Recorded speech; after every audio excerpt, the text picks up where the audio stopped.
많은 분들이 노후를 예방하기 위해서 몇억 원이 필요하다 이런 것들에 관심이 굉장히 많으시죠. 노쇠를 어떻게 예방하느냐에 따라서 내가 노후에 사용하는 비용이 얼마나 달라질지에 대해서는 많은 분들이 크게 고민하지 않는 것 같아요. 앞으로는 나의 미래의 돌봄 요구를 예방하는 게 어떻게 보면 가장 큰 재테크라고 볼 수가 있습니다. 내가 노화 속도를 더 빠르게 가져가는 기간이 길면 길수록 더 젊은 시기에 나는 노쇠한 몸을 가지게 될 수 있는 겁니다. 가장 큰 영향을 주는 것은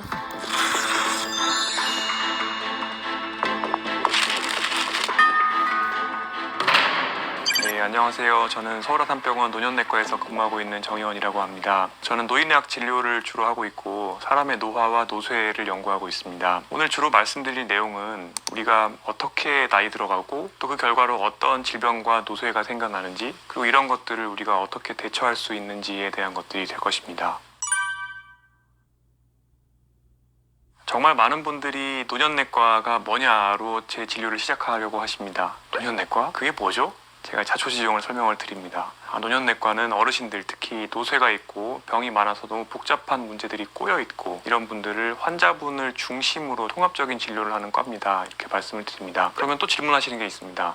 65세 이상은 선생님들이 다 본다는 건가요? 저희는 65세 이상의 모든 환자를 보는 것이 아닙니다. 80대가 넘어가셔도 병도 적고 신체 기능도 좋으셔서 저희가 별로 해드릴 게 없는 분들도 굉장히 많이 있고 또 한편으로는 70대 초반 또는 60대 후반이더라도 약이 많고 병이 많으셔서 저희가 점검할 게 있는 분들도 있습니다. 이런 것처럼 노년내과는 사람의 어떤 숫자 나이로 어떤 지점을 끊어서 그 이상을 진료를 하는 분야가 아니고 사람의 생리학적인 특성 그리고 노쇠 정도에 따라서 특히 복잡도가 있는 어르신들을 진료하는 전문 분야로 보시면 되겠습니다. 제가 본과 3학년 내과 실습을 처음 돌면서 그때가 그러니까 병동 실습에 나가게 된 첫 번째 기회였는데요. 그때 참 우연히 제가 배정된 병동이 노인병내과 병동이었습니다. 그런데 그동안 배운 게 전부 다 환자가 이렇게 왔다. 그렇게 되면 어떤 증상 징후가 있으면 거기에 대해서 어떤 약을 쓴다. 또는 수술을 한다, 시술을 한다. 환자의 어떤 문제에 대해서 내가 더하는 방식으로 무언가를 처방을 하는 방식으로 치료를 하는 개념이에요. 그런데 노인병내과에 실습을 나가서 보게 된 환자들은 어떤 느낌이었냐면 응급실에서 환자가 왔는데 약이 굉장히 많습니다. A 선생님, B 선생님, C 선생님, D 선생님 약이 많고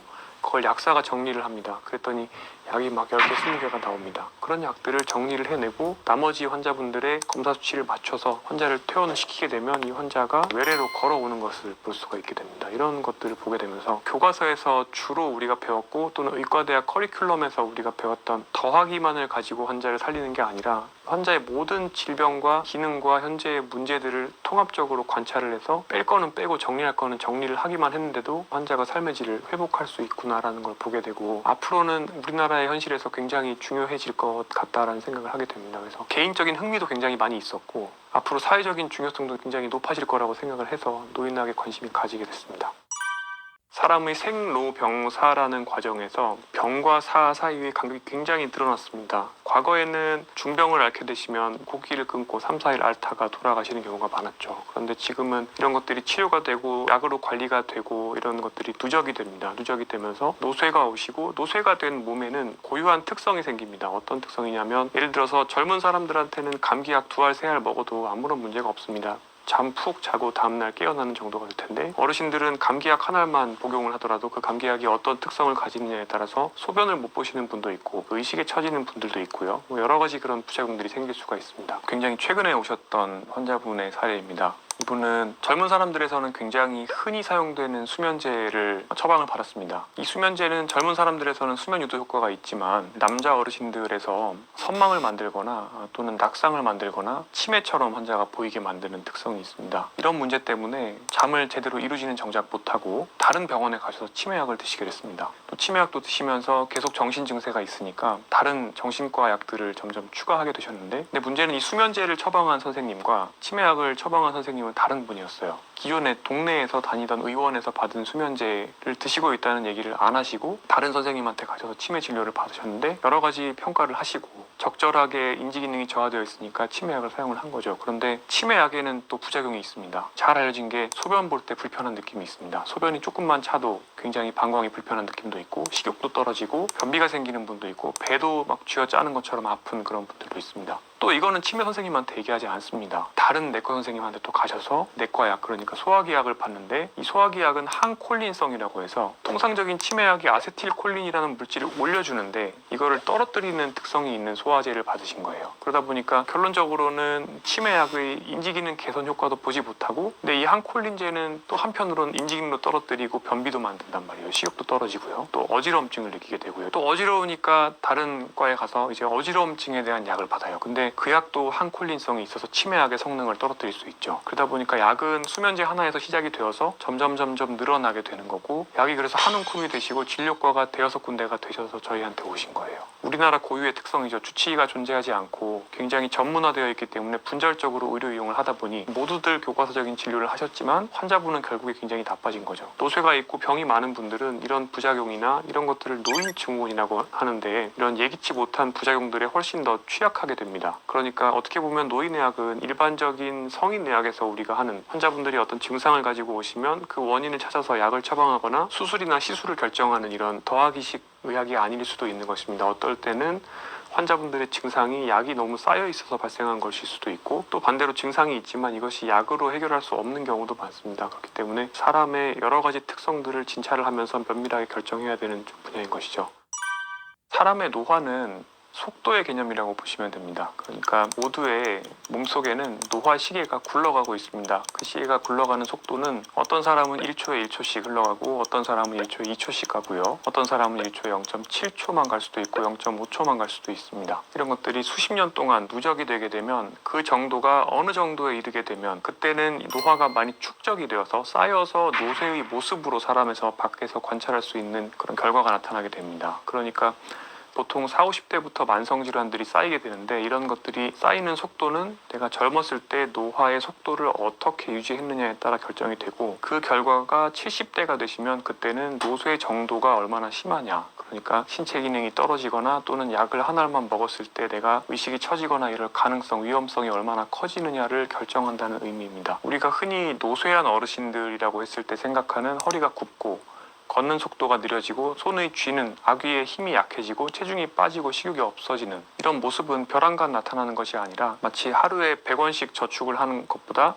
하루에 300원씩 저축을 하면 20년 뒤에 저축한 금액이 더 많아지듯이, 내가 노화 속도를 더 빠르게 가져가는 기간이 길면 길수록 더 젊은 시기에 나는 노쇠한 몸을 가지게 될 수 있는 겁니다. 노쇠를 측정하는 자들이 굉장히 다양하게 있는데, 보통은 사람의 일상생활 수행 능력이나 신체 기능을 이용해서 측정을 할 수도 있고, 노화와 관련된 여러 가지 변수들, 그러니까 파라미터들이 고장이 나 있는지 나 있지 않은지 여부를 가지고 측정을 하는데, 그러니까 자동차의 건강 상태를 측정하는 것과 굉장히 비슷한데, 예를 들어서 사람에서 100가지 정도의 이런 변수를 측정해서 25개가 고장이 나 있다. 그러면 노쇠는 한 0.25 정도 노쇠가 있다라고 얘기를 하고, 4분의 1 정도 고장이 있다고 하면 그때부터는 상당한 취약성을 관찰할 수가 있는데, 어떤 일들이 벌어지느냐, 2, 3년, 4년 정도 앞으로 사시면서 낙상을 경험하시거나 응급실 가시거나 입원 치료 받으시거나 또는 요양병원, 요양원 가시거나 치매가 걸리거나, 이렇게 여러 가지, 그야말로 저희들은 노인의학적인 합병증이라고 하는데, 이런 노인의학적인 나쁜 결과들이 발생할 가능성이 기하급수적으로 상승하게 됩니다. 그러니까 생로병사 사이에 사실은 병 그리고 노쇠 다음에는 낙상하고 고관절 부러지면 어떻게 됩니까? 결국에 침상 생활 하시게 되는 거거든요. 돌봄 요구가 있습니다. 병, 노쇠, 돌봄 요구, 사망, 이런 것들이 이제 현대 의료가 발달하면서 새로 생겨나게 된 삶의 단계라고 보시면 되겠습니다. 내재 역량, 요새는 내적 역량으로 번역하시는 분도 있고, 인트린직 카패시티라는 영어 단어입니다. 이것은 사람의 노쇠의 모든 변수들을 종합해서 사람의 기능 상태를 좋은 쪽으로 센 겁니다. 그러니까 노쇠는 0.25라고 하면 고장난 게 25%가 되는데, 그럼 그 사람의 내재 역량은 75가 될 수 있는 거죠. 그런데 내재 역량과 노쇠의 차이점은, 노쇠는 0.00까지밖에 셀 수가 없습니다.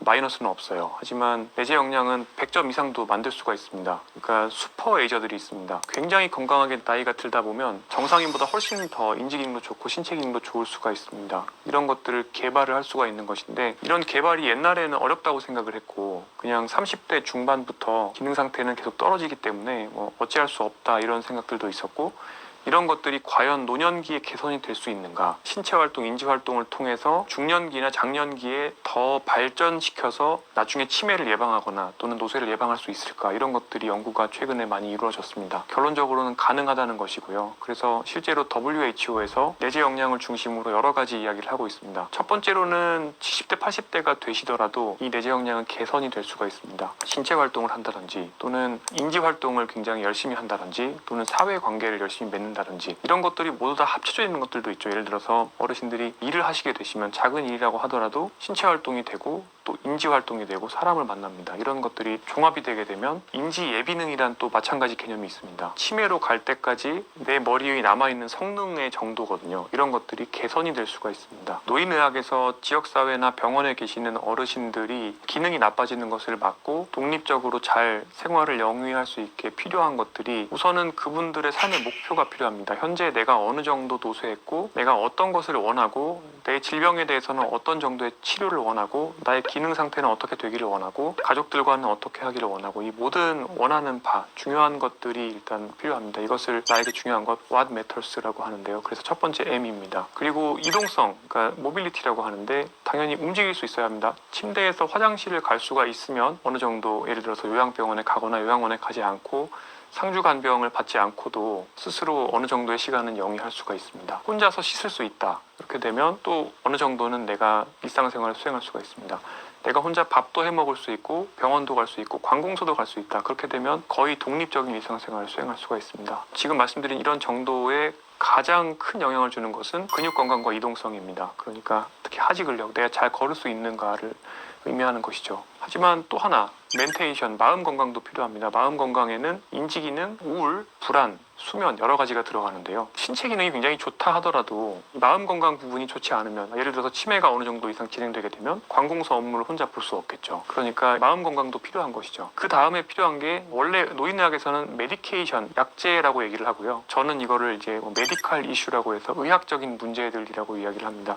그러니까 병도 관리가 잘 되고 있어야지 사람이 살 수가 있습니다. 중병이 있으면 결국에는 장애가 있는 것과 비슷한 정도의 삶의 질의 저하가 있기 때문에, 그래서 이런 네 가지 기둥이 모두 다 어느 정도는 안정된 상태를 유지가 되어야 독립적이고 삶의 질이 좋은 일상생활을 영위를 할 수가 있는 것이고요. 근데 이 네 가지 기둥은 서로 상호작용을 한다는 게 특징적입니다. 그러니까 원래는 머리가 멀쩡한, 인지 기능이 좋고 뇌 사진을 찍어봐도 괜찮은, 뇌 노화가 별로 없는 분이라 할지라도 신체 활동을 너무 하지 않게 되면 활력이 떨어지고 우울감이 생기고 인지 기능이 희미해지는 것 같고, 이런 것들을 느낄 수가 있고, 그렇게 되면 활력이 떨어지면서 신체 활동을 더 안 하게 되고, 그럼 인지 기능은 더 떨어집니다. 인지 노쇠라고 하는 개념이 있는데, 이런 일들이 서로 벌어질 수가 있고, 이런 분들은 그렇게 해서 활동이 떨어지게 되면 대개는 당뇨 수치도 나빠지고 혈압도 나빠지게 되고 약도 늘어나게 됩니다. 근육이 빠지게 되면 소변 보는 것, 대변 보는 것도 불편해지게 되고요. 이 모든 것들이 결국에는 그 사람의 노쇠 정도를 악화시킬 수 있으니까 네 개의 기둥 사이에서는 악순환과 선순환이 생길 수 있습니다. 반대로 이 꼬여있는 악순환들을 원인부터 결과까지 다 풀어주게 되면 노쇠가 좋아질 수 있고, 약도 줄어들고 신체 기능, 인지 기능이 좋아지고 노쇠가 좋아질 수 있는 거죠. 그렇게 되면 요양병원이나 요양원으로 더 늦게 갈 수 있는 겁니다. 내재 역량 자체만으로 또 기능이 완성되는 것은 아닙니다. 한편으로는 국가나 사회가 해줄 수 있는 것도 있습니다. 예를 들어서 워커를 또는 지팡이를 짚고 또는 휠체어를 타고 지하철을 타셔야 되는 어르신들이 있다고 해봅시다. 만약에 지하철에 계단이 계속 많이 있으면, 그리고 엘리베이터를 사용하기가 어려우면 이분들은 지하철을 이용한 이동이 어려워지죠. 그러면 이분들의 기능적인 이동성은 떨어지는 거예요. 그러니까 어떻게 보면 고령사회가 될 때 내재 역량을 우리가 무조건 다 높여놓을 수는 없고, 결국엔 내재 역량이 떨어진, 어느 정도는 노인의학적인 장애가 있는 분들도 있을 수밖에 없기 때문에 우리 사회가 잘 기능하기 위해서는 이 내재 역량의 부족한 부분들을 사회 시스템과 인프라가 도와줄 수 있는 것도 필요합니다. 그렇기 때문에 어르신들을 위한 장기요양보험이라든지 집을 고쳐드리는 프로그램도 있고 사회복지 시스템이 존재를 하는 것이죠. 이런 것들이 이제 다 맞물려질 필요가 있습니다. 일본은 우리나라보다 일찍이 고령사회, 초고령사회에 진입한 나라죠. 일본에는 우리나라 노인장기요양보험과 비슷한 개호보험이라는 시스템이 있습니다. 이 개호보험이 굉장히 어려워지면서 일본에서 정부와 국민들이 무엇을 알게 되냐면, 내가 돌봄 요구가 생겨서 와상이라고 하는데, 일본에서는 침상 생활을 하는 것을 예방하기 위해서는 신체 활동도 많이 해야 되고 찌우는 방향으로 만들고 근력 운동을 많이 해서 나의 신체 기능을 보존하는 방식으로 삶을 만들어야 된다, 이런 것들을 아시게 되시고요. 우리나라에는 아직 존재하지 않는 개념입니다만 개호보험, 그러니까 우리나라 장기요양보험과 같은 일본의 시스템에서는 돌봄 요구가 생기기 전에 예방적인 돌봄 제공을 합니다. 근력 운동을 시켜드리고 또 다면적인 운동을 시켜드리고 인지적인 중재, 우울증 중재, 사례 관리 이런 것들을 해드리게 되시면서 어르신들이 노쇠가 진행하지 않게 전 국가적인 노력을 하는 거죠. 그런데 우리나라 분들은 일단 약을 좋아하시고 굉장히 빠르게 노력을 하지 않고 해결이 되는 것을 좋아하세요. 그러니까 증상을 못 견뎌하시고 그 증상에 대해서 집착하시면서 닥터 쇼핑하시면서 이 병원 저 병원 가시면서 계속 약이 늘어나고, 그렇게 되면 노년내과 의사 입장에서 저희는 어떻게 생각을 하냐면 제 앞에 계신 할머님 환자분의 증상, 여기도 쑤시고 방광도 불편하고 소화도 안 되고 뭐 이런 것들을 다 완화시켜 드리려면 약을 세게 쓰면 환자분은 침상에 눕게 돼요. 정말 깔아지고 식욕도 떨어지고 요양병원 환자처럼 눕게 되는데, 그럼에도 불구하고 이제 환자분들은 그런 약을 요구하시는 경우가 많고, 최근에 제가 상처받는 일들이 좀 있는데 정말 약이 많아지면서 약이 쌓이고 노쇠한 분들이 정말 나빠져서 약을 정리를 해요. 정리를 해서 환자분이 좋아졌어요. 기본적으로 혈액 검사도 좋아지고 잘 드시고 체중도 회복하셨는데, 이렇게 되니까 그때부터 불평을 하기 시작하는 거예요. 이 통증도 해결을 못 해주냐, 어지러운 것도 해결을 못 해주냐, 다시 이런저런 증상을 얘기를 하시는데, 정작 이런 약들이 특히 뭐 수면제가 나의 치매를 더 심화시킬 수도 있다거나, 또는 어지럼증에 쓰는 약들이 식욕 저하나 변비를 심화시킬 수 있고 낙상을 일으킬 수 있다, 이런 것들은 아직까지 경각심이 거의 없고, 뭐 다약제 사용이라든지 특히 노인 부적절 약제라고 해서 노인에서는 특히 사용하게 되면은 위험성이 높은 약제들의 그룹들이 있는데요. 이런 것들에 대한 개념이 대국민 홍보가 안 돼 있습니다. 그러다 보니까 이제 우리나라 어르신들은 아직까지 많은 건강 정보들이 젊은 성인 또는 중장년층에 잘 맞는 건강 정보들을 그대로 이용하시는 경우들도 많이 있습니다. 예를 들어서 젊은 성인들이나 중장년층 인구에서는 살을 빼는 방향으로 또는 과잉 영양을 줄이는 방향으로 흰쌀밥을 잡곡밥으로 바꾸고 고기를 줄이고 간헐적 단식을 하고 걷기 운동량을 늘리고, 이런 방향으로 하는 게 노화 속도를 느리게 만들 수가 있어요. 그런데 후기 고령자라는 단어를 쓰는데 75세 이상, 그러니까 노쇠가 조금씩 생기는 분들은 방향이 완전 반대로 갑니다. 이분들은 시력도 떨어지고 근력도 떨어지고 악력도 떨어지고 배변도 안 되기 때문에 가만 놔둬도 영양 상태가 부족해질 가능성도 더 증가되고, 또 씹는 기능도 떨어지다 보니까 고기도 잘 못 드시게 되고 동물성 단백질 섭취도 떨어져요. 그러니까 이런 분들은 오히려 흰쌀밥 드시고 고기 드시고 단백질 파우더를 드셔야 되시는 인구 집단이 되는 건데, 그래서 생애 주기에 따라서 사람의 몸의 특성이 다르기 때문에 내가 어느 정도 위치에 존재하느냐에 따라서 어떤 건강 습관을 가져가야 될지를 우리가 잘 알고 그것을 받아들여야 된다고 저는 얘기를 많이 하는데요. 근데 이런 것들이 우리나라에서는 잘 교육되고 있지 아직은 않은 형편입니다. 그러다 보니까 만성질환이 있으신 특히 70대 이상 어르신들께서 오히려 노쇠를 앞당길 수 있는 생활 습관을 취하시는 분들도 있어요. 많은 분들이 아직까지도 노년기에 걷기 운동 외에는 하는 운동이 없으시고, 그러다 보니 일본 분들이랑 비교를 해보면 신체 기능 차이가 많이 나는 걸로 보입니다. 크게는 3단계가 있습니다. 첫 번째, 아주 젊은 시기, 그러니까 20, 30대에 노화 예방을 하는 겁니다. 노화 속도를 느리게 만듭니다. 노화 속도를 느리게 만들면 40대 후반, 50대, 60대에 만성질환이 생기는 속도를 늦추고 그런 것들이 뒤늦게 생기도록 할 수가 있습니다. 이렇게 되면 궁극적으로는 노쇠가 어느 정도 늘어나는데요. 이뿐만 아니라 두 번째는 5, 60대에는 만성질환을 철저히 잘 관리하는 것이 중요합니다. 의사 선생님 말씀을 잘 듣고 철저히 약 드시고, 그리고 생활습관 관리를 중장년층에 대해서 나오는 교육 내용들을 바탕으로 대사 과잉을 억제한다든지 식이요법도 하시고 운동도 하셔야 됩니다. 그리고 세 번째 시기, 결국에는 누구나 70대 후반이 되면 그때부터는 예전과 같지 않게 신체 기능, 인지 기능, 기분 이런 것들이 다 떨어지고 잠도 옛날 같지가 않고요. 조금씩 삼키는 것도 어려워지고 씹는 것도 힘들어지게 됩니다. 이때가 되면 이제 노쇠의 진행을 막는 세 번째 단계가 되는 것이고, 라이프 스타일을 바꿔줘야 되게 됩니다. 근력 운동을 늘리고 동물성 단백질 섭취를 늘려줘야 되고, 근데 이때는 한편으로는 만성질환에 대한 관리를 철저히 하는 게 그다지 도움이 되지 않을 수가 있습니다. 예를 들어서 최근에 또 오셨던 제 환자분인데 굉장히 강력한 당뇨약을 쓰셨습니다. 80대십니다. 그런데 당뇨 수치는 좋아졌는데 체중이 너무 많이 빠졌습니다. 체중이 거의 10kg 정도가 2달 만에 빠지게 되면서 그야말로 급성으로 노쇠가 오시고 근감소증이 생기신 거예요. 당뇨를 잡겠다고 해서 아예 노쇠가 생겨서 제대로 걷지도 못하는 환자분이 된 거죠. 실제로 그래서 가이드라인에 보면 당뇨의 치료 목표라든지 고혈압의 치료 목표나 이런 것들이 80대가 되고 근력과 근기능을 지켜야 되는 연령이 되시면 조금씩 올라가고, 특히 노쇠가 있는 어르신들은 이런 약들을 좀 더 조심해서 또는 연하게 사용해라 이런 것들이 많이 나와 있습니다. 이런 것들을 고려해서 개별 만성질환, 사실 개별 만성질환을 따지면 끝도 없이 생기거든요. 그러니까 자동차를 20년 타면은 그 안에 고장난 부속이 너무너무 많아지는데 모든 걸 다 새 걸로 바꿀 수가 없습니다. 마찬가지로 80대 후반 90대가 되시면 문제 목록, 그러니까 질병 목록을 적어보면 그게 10개, 20개, 30개까지 나옵니다. 근데 이런 것들을 조직 검사하고 치료하고 하다 보면 환자분들이 고생을 굉장히 많이 하시게 되고 초과삼간에 불질 수가 있습니다. 빈대 잡으려다. 그래서 노인의학적 관점을 가지고 여기에 접근을 하게 되면 어느 정도 노쇠가 생기는 시점부터는 조금 더 기능, 사람의 삶의 질, 돌봄 예방 이런 것들에 초점을 맞춰줘야 되겠고, 만성질환들은 우선순위를 정해서 중요한 것들 위주로, 하지만 조금씩 더 목표는 관대하게 치료를 하는 방향으로 조정을 하는 것들이 필요하게 됩니다.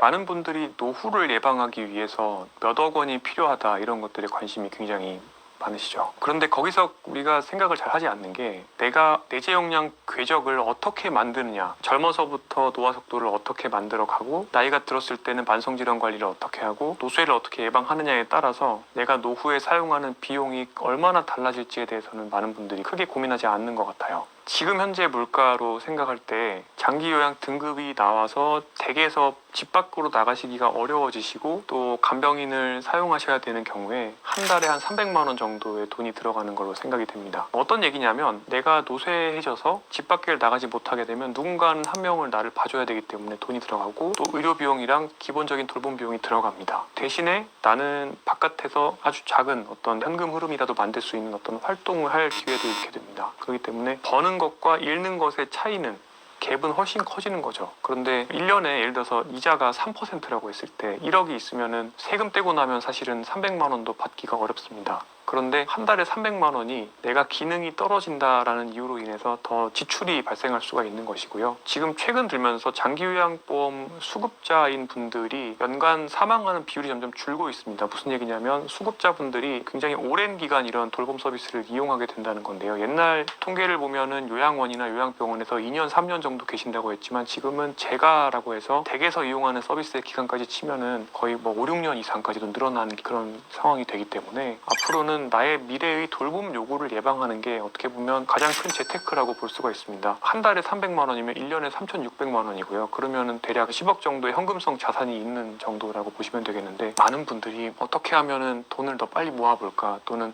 어떤 주식을 사볼까, 이런 것들에 대해서는 정말 하루에도 몇 시간씩 막 유튜브도 공부하시고 하시는데, 정작 돌봄 예방이나 노쇠 예방에 대해서는 고민을 안 하시는 것 같아서, 이런 것들을 돈으로 환산해서, 특히 현금 흐름으로 환산해서 한번 생각을 해보시면 정말 좋을 것 같습니다.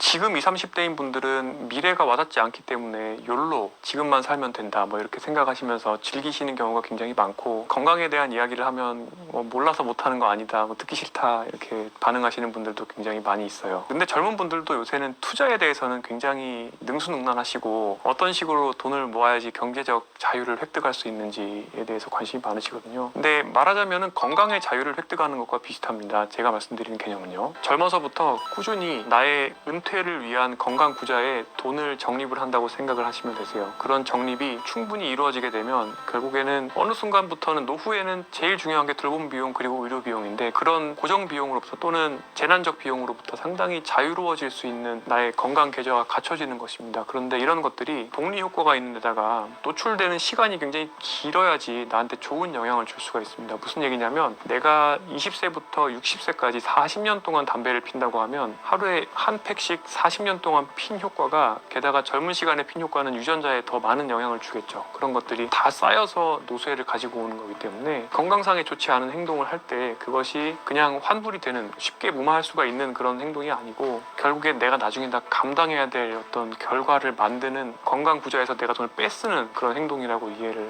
하시고, 그렇게 머릿속에서 그림을 그려보시면 조금 더 와닿으실 것 같습니다.